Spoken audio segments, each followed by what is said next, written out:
Welcome to the No Bull Political Arena with your hosts, Sophia Nelson, Bill O'Reilly, Brian Mistro, and TJ McCormick. It's real voices, raw politics, and no bullshit.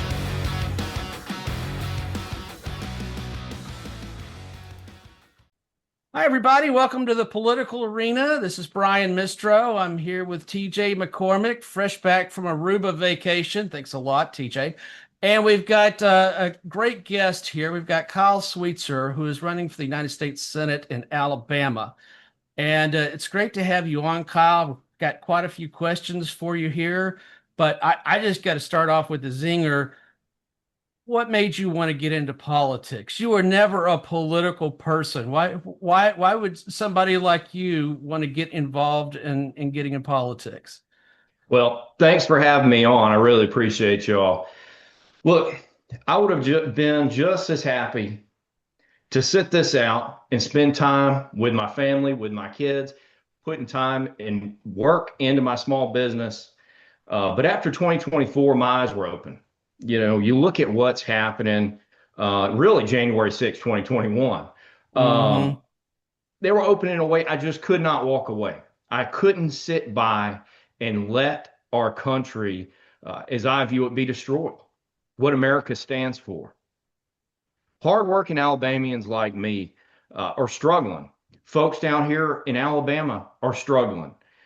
Over the years, the GOP has played into this resentment politics in the South, and it's been effective. But now, guess what? The Republicans are the establishment. They're controlled by Donald Trump. They're a rubber stamp for the president, and they no longer represent the people. So I want to bring that representation back. All right, sounds great. Now what's interesting, TJ, is that Kyle was and correct me on the exact, but a three-time Trump voter, I believe. Was that correct, or a four-time Trump voter? And then you changed from being a forever Republican over to, I think you're a Democrat now. Share a little bit of your background and kind of how that happened, because a lot of people may not know your story.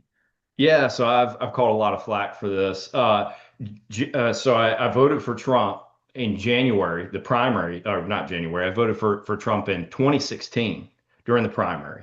I voted for Trump in 2016 during the general election. I voted for Trump in 2020. I held my nose, and it was mostly, really, it was out of a tribalism. Interesting, yeah. So another question I've got is, nobody has won as a Democrat a statewide office in Alabama since Doug Jones. Help me with my numbers and facts, because if I get them wrong, just throw Right. it out. Doug Jones, and that was in 2018. I think was that a special election? I think it was a special election. He was running against Roy Moore. Is that correct? I think, Kyle, Roy Moore. Yeah, that's correct. And in 2017, a lot of folks don't know this, but Roy Moore was actually at the time where he was running for office for Senate. He was banned from a mall up somewhere north in Alabama. I mean, a guy that was banned from a mall was running for U.S. Senate. Terrible candidate, yeah. As the nominee, the Republican nominee. Yeah, I remember there's a lot of Why was he controversy banned from surrounding the him. mall? Why was he banned from the mall? What did he do? Well, there's a bunch of allegations of that he's a pedophile. So Oh, Yeah, that's not helpful. no, I think he and again, I'm going off of memory here, but I think he had some yearbooks that of girls that he was getting signed or signing for them, and I may not remember all of my specific facts, but yeah, that was a mess. Now, the last person that won in statewide office before Doug Jones, that would have been over 20 years ago, 20, 21 years before that. It's a tough state to win as a Democrat in. How are you going to do it? What's your plan to win over some Trump voters, to win over the independents and so forth? What do you see as your plan? look at what's happening all across America right now. Districts that haven't had a Democrat are flipping Mm-hmm. to the Democratic Party. deep red districts. You look over at Texas, you look at a case over in Mississippi as well. These places are flipping. There's a rise in civic engagement across our country from the No Kings protest, just from the folks that in general, they're being affected so much by this poor leadership in their personal lives to where we're so divided as a nation now. So, and you add things like tariffs in, you add things like the economic chaos. We have the perfect storm and the opportunity in 2026 to do something historic down here in Alabama and across the South, to flip these states blue with common sense platforms that play to the people and what people believe. Meet people where they're at instead of trying to push things on folks that they don't agree with. If we focus on the economy, we're going to be solid here in Alabama and across the South. Over in Texas as well. There's great hope over there. But Yeah. look, I'm not far left by any means. You probably know that being a former Republican. Yeah. It's just simply the holdup in Washington, D.C. You see what has happened. You see over the years how the Republicans down here in Alabama has said all of the problems come from Washington, D.C. Well, guess what? Every representative almost, well, on the Senate level, they're the folks that are senators, they're up in Washington, D.C. They're Republicans. They are the establishment. The majority of our House members, elected representatives here, they are the establishment. So Hmm. the folks that have ran an anti-establishment message since I've been an adult are now the establishment. They have nothing to show for it. Alabama is still last place in many of these areas. And one of the big frustrating things that we just can't get around here in America is we can't build things. You look down in Mobile Bay, where we had $500 million that was allocated to build a new bridge to deal with all the traffic that we have coming through the state of Alabama on the interstate. We can't get it done because it's become this partisan gridlock. So I want to make sure that folks down here in Alabama know, and I'm going to push this, that we are going to build things. We're going to get things done. No more partisan politics when it comes to the economy. We're going to run a platform that brings in investment and talks about bringing in investment, talks about expanding our infrastructure, and that really, really focuses on the needs of the people. And that, at the end of the day, goes back down to the fact that Alabama is 49th in income. We need help here. We need investment here. And I'm going to fight for that investment. I'm going to message for that investment. And I'm going to push aside all this partisan noise and make sure that the people here in Alabama are truly represented in Washington, D.C. People forget that for many, many years, there was this thing called a blue dog Democrat. I actually helped one get elected this last election. Her name is Marie Glusenkamp Perez. And she's a Democrat, but she literally runs the Blue Dog Coalition in Congress. And so I think we're going to start seeing, and this is my view, TJ, I don't know what you think, but there's a group of folks that, you know, I'm not a Democrat. I just haven't been able to cross that over, but I'm sure not MAGA. And we're seeing a lot of folks doing really well. Even Tallarico over in Texas, with the label basically of being a blue dog Democrat. I mean, is that label going, creating and becoming more of a reality? Is this, you think all the never Trump Republicans moving over there? What do you think, TJ? Well, I'm a guy who didn't vote for Trump. I'm a Republican who didn't vote for Trump the first time around. I wrote in a name of a Republican. Thank you for that vote, by the way. I voted. I wrote in I wrote in somebody else, and and like a lot of Republicans, and as someone who's I'm still very active in the party, and I voted for Trump the second time around. Yeah, I've encountered a lot of people with a lot of lot of doubt about Trump, and it lingers. And I've encountered people at the doorstep knocking doors for other candidates, and local and congressional candidates, and you get a lot of people Hmm. saying as long as that guy's in. My problem or my thought is, in terms of people moving over at Blue Dog Democrats, whether or not Kyle is a blue dog Democrat or simply a guy who, like I think yourself, Brian, says that the party left him. I haven't heard Kyle say that, but that seems to be a common refrain. My thing is this: is you're joining a party where common sense seems to have flown that coop, and you can say you're not far left, and I believe you're clearly not far left. I mean, beginning with just your demeanor, your positions, and the fact that you're quite a comic. Your accent doesn't hurt either. I mean, nobody's going to be really tough to accuse you of being a far left.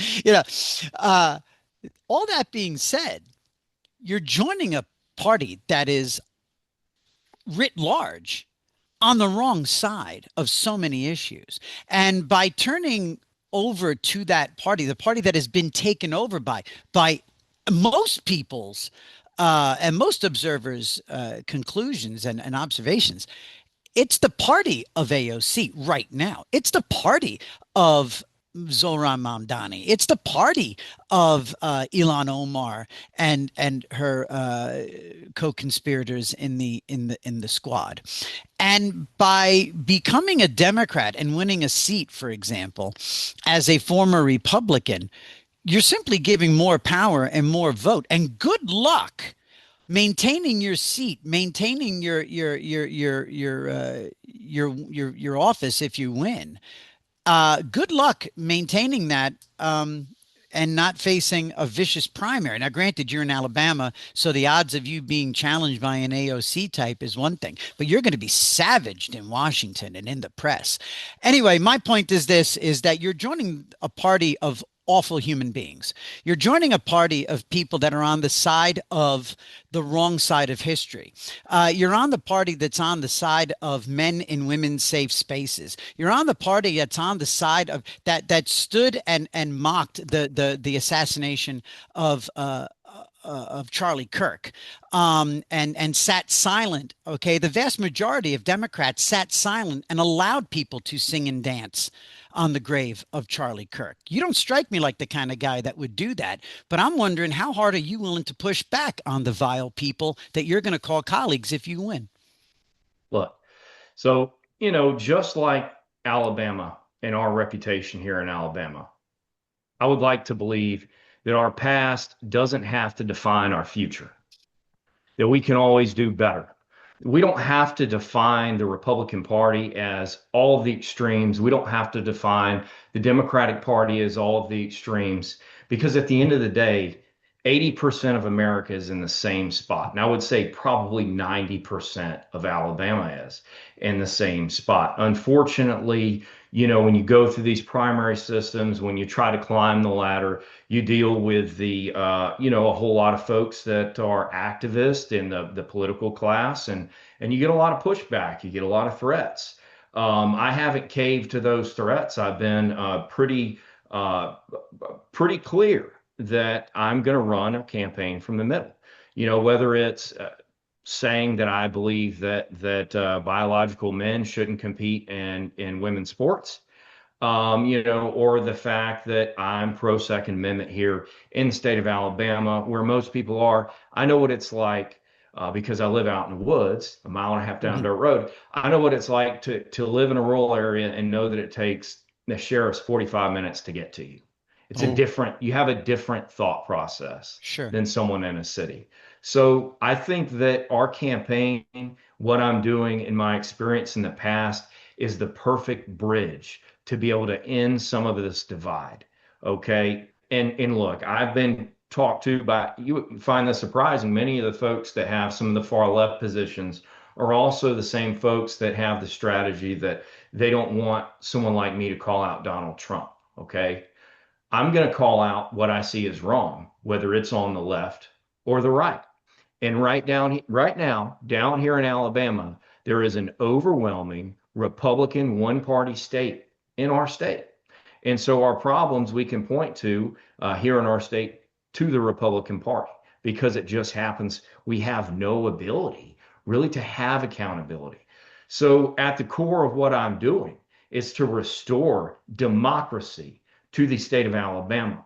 Because if How you is look at democracy? Alabama, What do you have to restore? And I genuinely don't no. know. I haven't been to Alabama. So in what way is democracy, why does it need to be saved So we'll start with the case of John Wall, the hmm, chairman of the GOP here in the state of Alabama. Well, really what's led to this.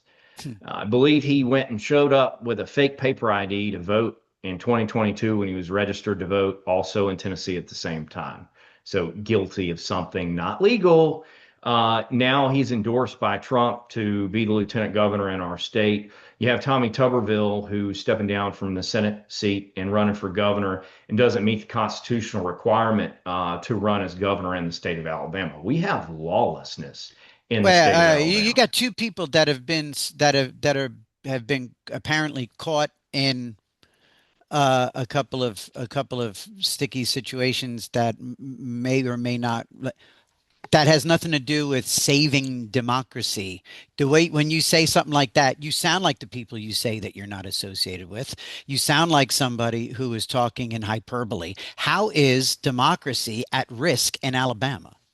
So if you have one party and I go and vote where I vote State House 100, State Senate 34, it's unopposed Republicans.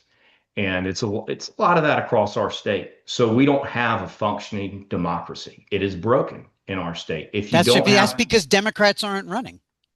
so my goal is That's not broken democracy. That's lazy to Democrats revive who can the do math. two-party system in our state because we don't have a functioning democracy. Sounds like a functioning democracy to me. You have elections, right? You have polls, you have poll workers, Yeah, but you have We're gonna have petitions. a moderate platform. Just don't listen. You're starting off on the wrong foot with this hyperbole, with this stuff, this silly talk about about democracy being under threat. That's how Trump got elected, was because it was clear that democracy was not under threat, but rather the people you endorsed, like Kamala Harris, who were actually, you know, actually lighting fires and saying that they wanted to bring everybody together. Stop with the hyperbole. Just run on the cool issues. Run on the issues of affordability and everything that you said you're going to run on. The common Well, sense stuff. It's not common sense to say that. it's not a hyperbole. We need to have a functioning two-party system across our country, That's whether it's not in the state of democracy. That's Alabama. not democracy. When you say democracy need to save democracy, you know exactly what you're doing. You know that you are making it sound like you're going to save people's ability to vote and the ability to keep liberty at the polls. You know exactly what that sounds like. now Well, if you you don't have think that someone in our state who violates voter ID laws, who is now over the Republican Party in the That's state of somebody who, Alabama, right? that's a Okay. scary time. And the reason why he's allowed to do that is because the folks that are in power, we have a one-party system. And because of that, that erodes our democracy. So very clearly in the state of Alabama, we have an issue. That issue isn't, I wouldn't say is extreme nationally, but I will say this, that the president coming out and saying things like he can put tariffs on people and tariffs are what were the things that he said last night were absolutely absurd, that Like other what? countries were paying the tariffs, that tariffs, were just going to be a commonplace now in our system, that they were going to replace income taxes. Those were the president's words. He said that tariffs would replace income taxes. So when you say that democracy isn't under threat, if we have folks that are in power that will not do their job because they put the party above the country, above the Constitution, then you do, in fact, have a direct threat to democracy. And you know what? The thing about this is that we have to stand up Yeah. together Well, Democrats I and hope if you win, Republicans. I hope if you win, Kyle Sweetser, that you will take your message to majority, super majority Democrat states like New York, like Massachusetts, to a lesser extent, like California, where the super duper majority, the Democrats run unchecked with no accountability. Every single statewide office is a Democrat. Just about every county and local office is a Democrat. Nobody looking over anybody's shoulder. Every appointed judge and elected judge is a Democrat. So I would hope that you would show some intellectual honesty and think and should you get into office and maybe start a campaign to force states to allow, Republicans to. It, you're describing New York, California, New Mexico. It's I live in Alabama and I'm running in yeah, Alabama, so I'm running right. the And I campaign live in that New York, Alabama and I needs. live in New York where the Democratic Party sits atop all other things. Last year, the New York State Democrat Party, led by Kathy Hochul and all of her Democratic minions from Albany down to New York City, spent $12 billion on illegal migrants who were here on cell phones, hotel rooms, debit cards, and meals for illegal migrants. Nobody voted for that. Nobody asked for that, but they did it because it was good for the party. So I know exactly what you're talking about, and the shoe I'm wearing the same shoe. It's just my shoe is blue and yours is red.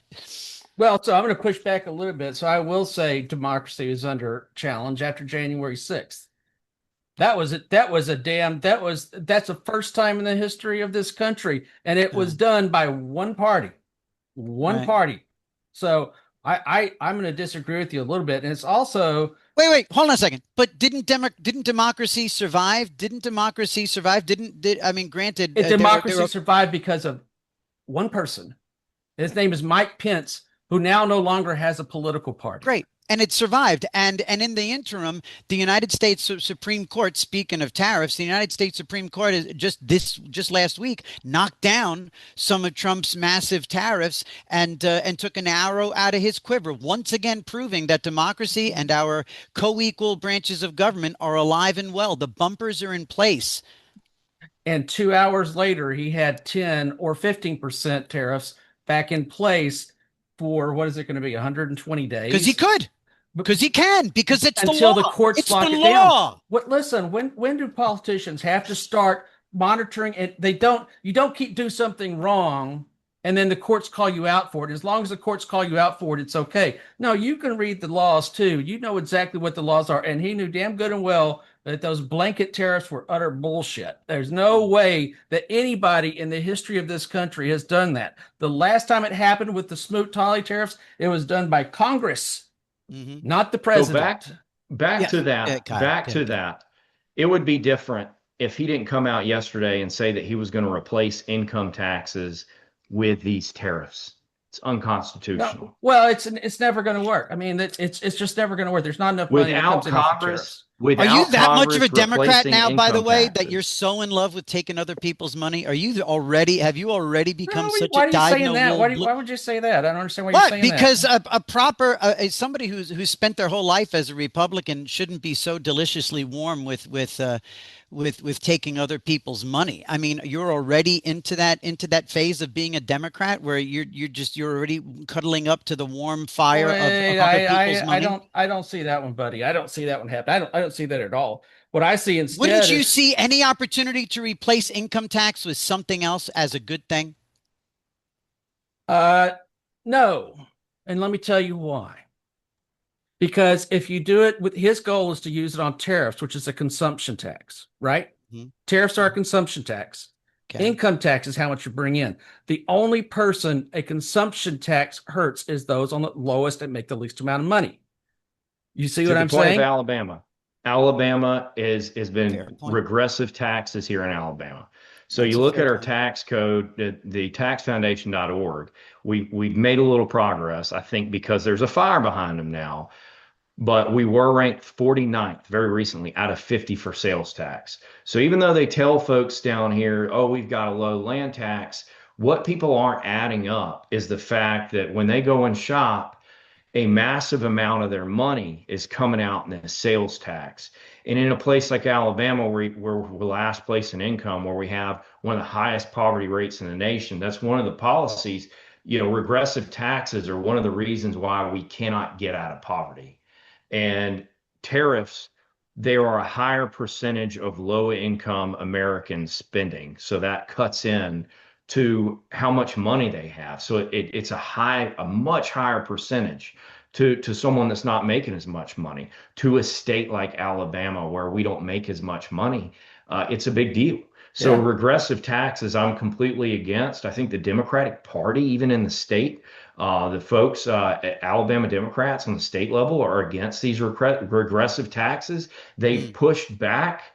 I'm proud of this. So for the Democratic Party here, they've pushed back, and some Republicans, against the grocery tax that they were adding. And there's, some places like down in Mobile, 10%. You go, it's 10% sales tax. hmm. And you got to imagine, if you're only making $30,000 a year, how Right. much money that is. It doesn't matter if you're paying $0 for your Hmm. land tax, for a property tax. If you did have land, that amount of taxation is absurd.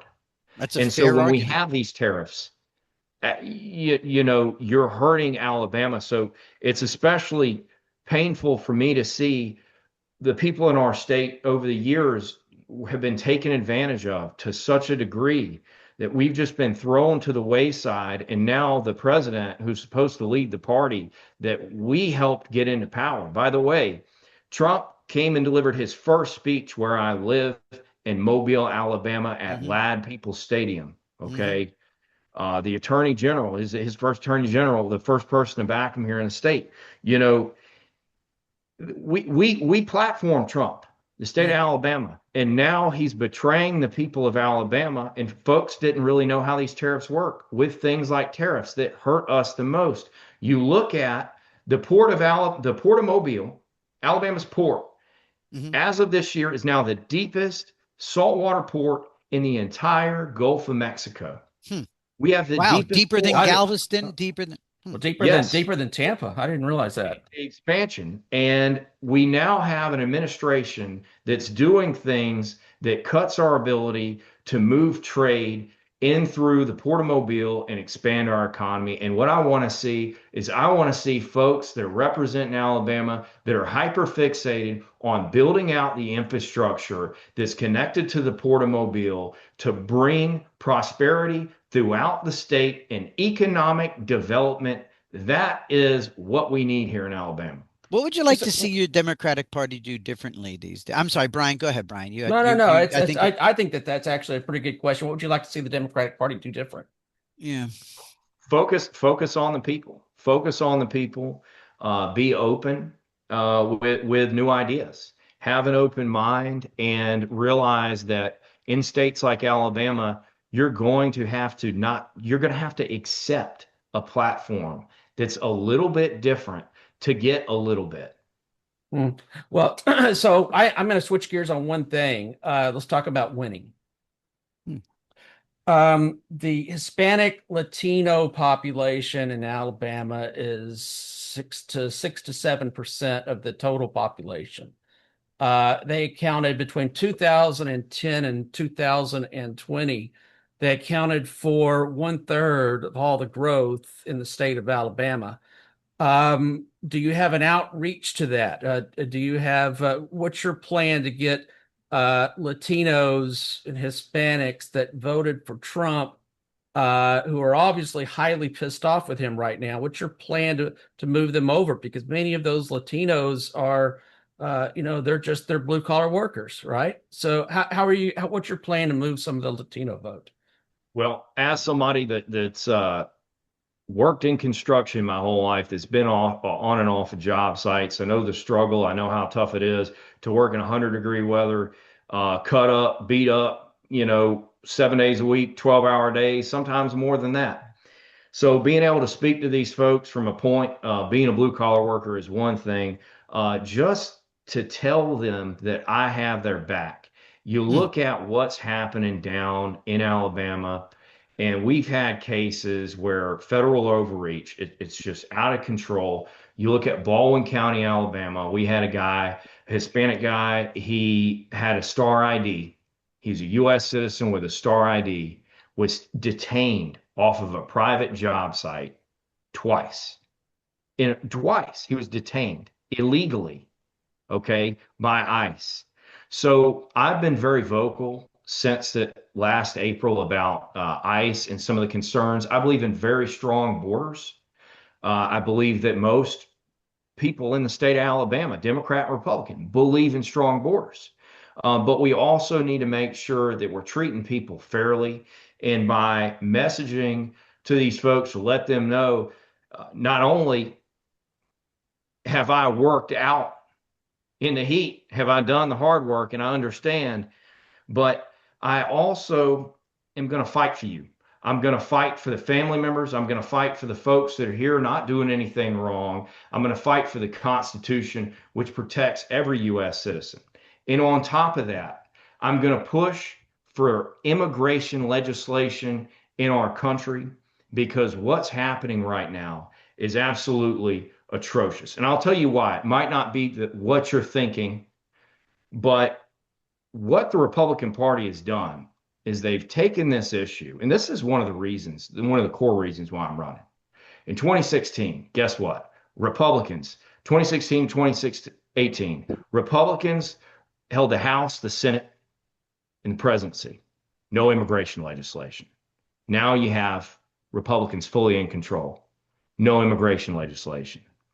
Back in 24, mention the Democrat administrations right that had in full run, 2024, and they're the ones who have run on comprehensive so immigration TJ, and never done I'll go ahead and squat. I'll go ahead and tell you this, TJ. Yes. I was in a press release I provided after this where I communicated with 25 other Republicans at the time with the Biden administration, and I communicated to help get the Biden administration to close the border, which they did. Okay. That was more than any Republican in the state of Alabama that was an elected official did because they took the issue and they played politics with it. Me, a regular guy. And why did I do that? I did that because of my family, because of the communities that I've been in and out of. It worked because of the people that I see that are afraid. They're afraid of what the Republican Party is doing. You look at what's Are they happened. legal or illegal, the ones who are afraid? My wife is a legal U.S. citizen that was born on this soil, okay, Right. and has faced all kinds of threats for the color of her skin since I started speaking out in politics. All right. The folks that I know, I have family members that are related by blood that are a quarter Vietnamese. Okay. We live in America. Yep. No matter how much people don't like the fact that there are mixed people here in America, they're here to stay and they are my family.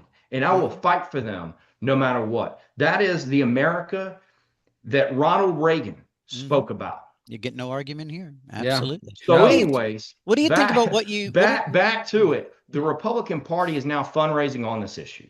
And what's happening with this? By not fixing the issue, they don't want it fixed because it's a cash cow for them. Okay. They are getting droves of money by sending nonstop text messages, which I get often. Okay. My wife still gets about immigration, about immigrants, committing atrocities. And look, I don't about think illegal that we should immigrants? have Kyle, I'm not going to let you get away with it. statistically. They're not talking about immigrants. They're talking about illegal immigrants. Just about every time a Republican says immigrant, it's preceded by illegal.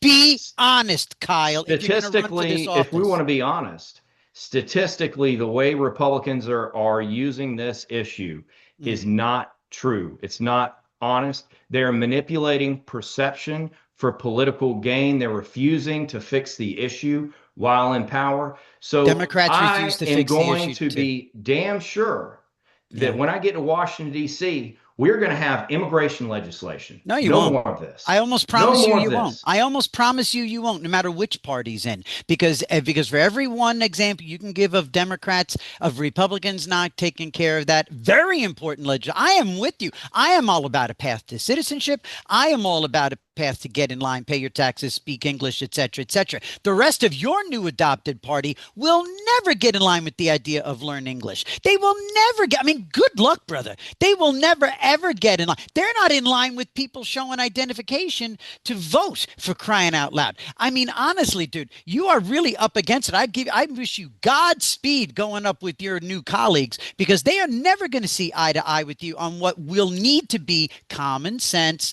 comprehensive immigration. They are not in that business. As soon as you get to the part about learning English, they are, and if they're not, if learning English is not part of it, then it's not common sense and it's not comprehensive immigration reform. And your new compatriots will never go for that, you know? And I'm all for all that stuff. I'm all for Well, it. But again, be intellectually honest, man. They are not, Republicans are not here talking about blah, blah, blah immigrants. They are here about blah, blah, blah illegal immigrants. That is what it is.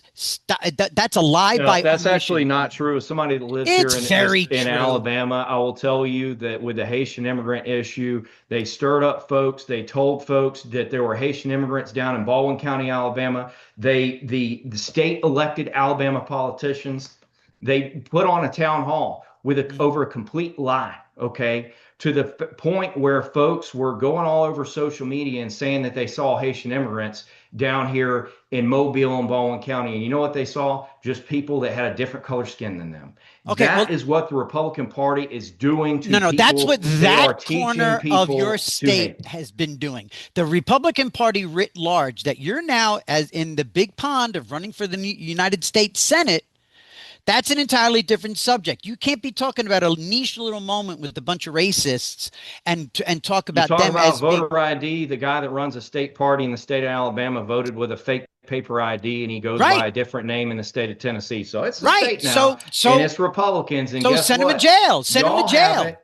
We can't because they're in power. The only way we can take over is through another party, through the Democratic Party. There is That's the no wrong other party, dude. option in the state of You would have Alabama more for common intellectual sense. honesty if you say you would have more there would arguably be more there could be more press buzz about a guy like you if you were fighting the Republican Party from within the Republican Party, no, I don't buy that. Shit, I gave up that. I gave up that battle years ago. But this is how they remove people off the ballot. They removed someone off the ballot this year because they voted in a Democratic primary in the past. I don't know the exact date. You'd have to look it up. The Republican Party removes people. They removed a guy because they said he was really a libertarian because of his positions at one point recently. The Republican Party down here in Alabama is its own lawless thing. Mm. Well, so if we want to, let's try to sum this up here. I know it's a hell of a conversation. I still think a wonderful discussion would be where these parties are going. Now, listen, I come out of the third party world of it, so I hate both of the political parties with a passion. But I also see that there's a realistic possibility for crossovers, and that's Republicans becoming Dems and Dems becoming Republicans. So, I mean, that is there. And I wish you, as TJ said, Godspeed in making it work, because if you can do things to bring this country back together, to unite it, to put positive legislation, and a pox on both houses for not getting immigration legislation done. Agreed. So it's if you can do that, it's going to take people like you, in my opinion, that haven't been in politics for 75 years, going in That's there a with good point some good too. ideas. That's a very damn good point, Kyle. I do not like the swamp that you're getting in. I do not like Democrats. I do not. I don't. I think they are on the wrong side of very, very serious, scary issues, and you just don't strike me as the kind of guy that needs to be getting into that stanky pond. But but you've made that choice, and I hope that they don't. You don't. They also don't strike me as the kind of guy that's going to let people get the better of you. But I'm telling you, I've been in show business in Los Angeles and I've been in politics, and politics is far scarier and dirtier and murkier than show business can ever be. And that's including Diddy parties. So honestly, I do genuinely hope that you and your family do well, and that it all works for you, and that intellectually you maintain your path and don't let these squad creatures get in the way and intimidate you. I have faith that you, as a lifelong person of conservative thought and action, will maintain that. And I just hope that Democrats don't see an opportunity of, a new guy unsullied. Don't get sullied. Stay clean. Well, that'd be a challenge, right? All right, so let's Yeah. wrap up with this. How are you going to win this? Yeah, so we're going to go into these rural counties. I'm going to speak to people from the background of being an Alabamian, a regular person that's not a politician, going to some of these counties that are 70-30. We're going to move those counties 60-40. I'm going to try. I'm going to win some of these counties. Okay, Good we're for going to you. win some of these counties, You will. um, and places like Mobile. Mobile, we can flip. Mobile down here, especially, I would say folks are probably socially libertarian. They want to be left alone by the government, Mhm. in their houses. They don't want the government making new laws, new rules, taxing them into the dirt, etc. So I'm going to run a message that meets regular people, what they believe here in Alabama. So for far too long, and I've encountered this, you run into folks in a party and they try to pull you in a direction that one, it's not the direction that you're from, and it's just not, it doesn't represent Mm, the people. mhm. Okay. And at its core of what I'm doing and how we're going to win is going to be to work to win over the people with common sense policies, like focusing on tariffs, reining in the executive office, reining in the president, because you probably are going to agree with this, TJ, Mhm. that if you have, if we keep going this direction and the executive office keeps getting more and more powerful, which has been happening over the years, it might be somebody that's not in your party, somebody that you don't like, that Mhm. then gets that power. We need to make sure that we speak to people in a way that tells them that whether you're a Democrat, Republican, or independent, what's happening right now is leading our country down a dark path. Here's So here's yeah, my just here and here's my one bit of campaign communications uh advice is one of the best, most earnest, honest uh elected officials I ever worked for. Um One of the great things about him was he spoke the exact same message everywhere he went. If he was speaking in a black church in the Bronx, or if he was speaking at a Jewish community center in Scarsdale, or to a bunch of billionaires on Park Avenue in Manhattan, his message was the same. He never pandered. He never changed his message. He never changed the language of his stump speech. It was always the same ideals.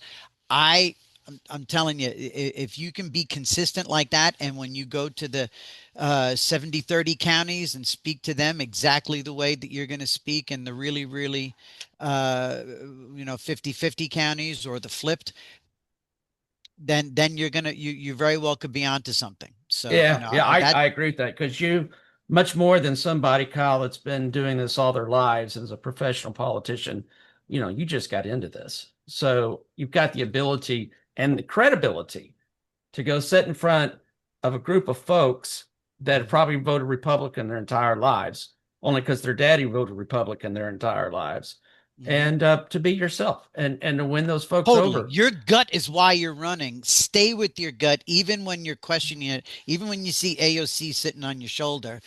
Knock her off your shoulder and just keep speaking from your gut. I'm telling you, brother, that is how you win. That is how you would win in a place like I Alabama. think you can do it. I do.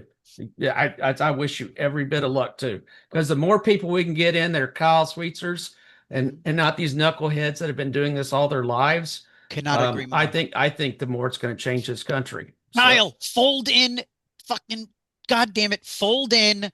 I would love for you. What do you have any position on term limits? So attorney I've makes been term holding off limits. on term limits. The reason why I've been holding off on it is because everyone is talking about term limits.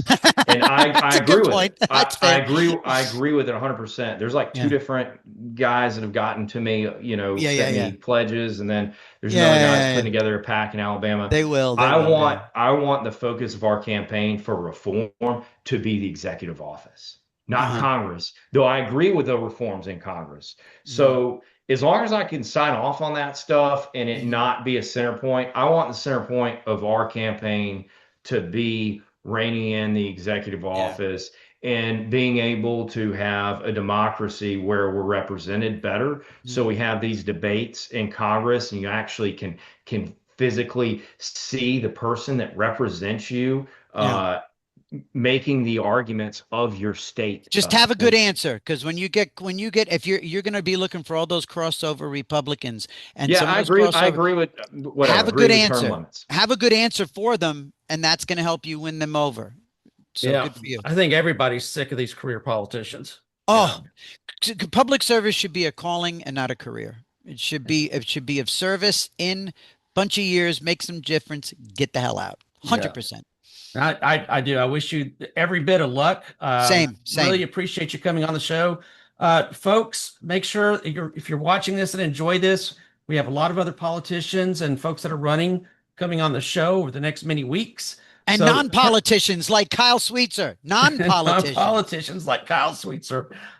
Please make sure that you subscribe to our YouTube channel. It's at No Bull Media Group, just like you see it right there, at No Bull Media Group on YouTube. Leave some comments for Kyle. We'll share them with him. He can answer them straight to you, especially if you're from Alabama. You may have some questions for him. Press the like button and join us in wishing folks like Kyle absolutely bit of success and helping to change this country for the better. Yep. So Yep. thank you, Kyle, again for coming on. We really appreciate it. Wish you the very best.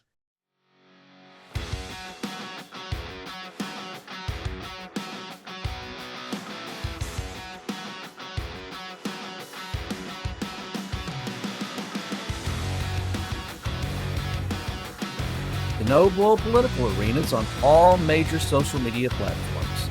Make sure to give us and your host a follow. Hey everybody, this is Sophia Nelson. Follow me at I am Sophia Nelson on every one of my social media platforms. I'm Bill O'Reilly, and you can reach me at Twitter at WFBOR. Hey, this is TJ. Follow me on X or Twitter at TJ McCormack.